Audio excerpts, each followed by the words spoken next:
নমস্কার বন্ধুরা, ইষ্টি ব্লগে সবাইকে স্বাগত। তো এই স্কিম না করে পুরো ভিডিওটা দেখো, তাহলে বুঝতে পারবে। সকাল সকাল মাছ নিয়ে বসে পড়েছি বাছতে। তো মাছটা কিসের জন্যে বাছা হচ্ছে, আজকে লেগেছে আমাদের প্রথম দিন মিস্ত্রি। তো আজকে মাছ নিয়েছি, মাছ কাটা হচ্ছে। বাসি কাজ আমার হয়ে গেছে, তো বাসি কাজ হওয়ার পর মাছ কাটা হচ্ছে। তো মাছ কাটা হয়ে গেছে, এই যে ধুয়ে ফেলেছি। এতগুলো মাছের মধ্যে অল্প কটা ডিম বেরিয়েছে আর কি।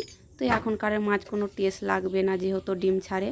তো হালকা নুন হলুদ দিয়ে দিয়েছি, মাখিয়ে নিয়ে এই যে দুটো মিস্ত্রি এসছে, তো আরও লেবার এসেছে।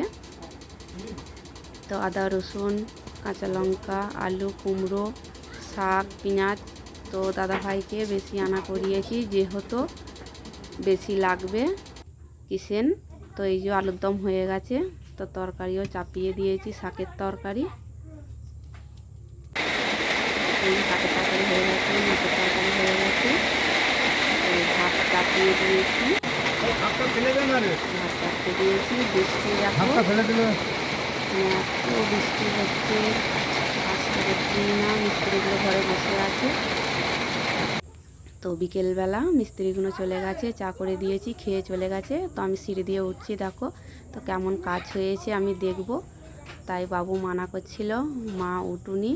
তাও আমি বলছি না, উপরে একটু উঠে দেখি, ভয়ও লাগছে।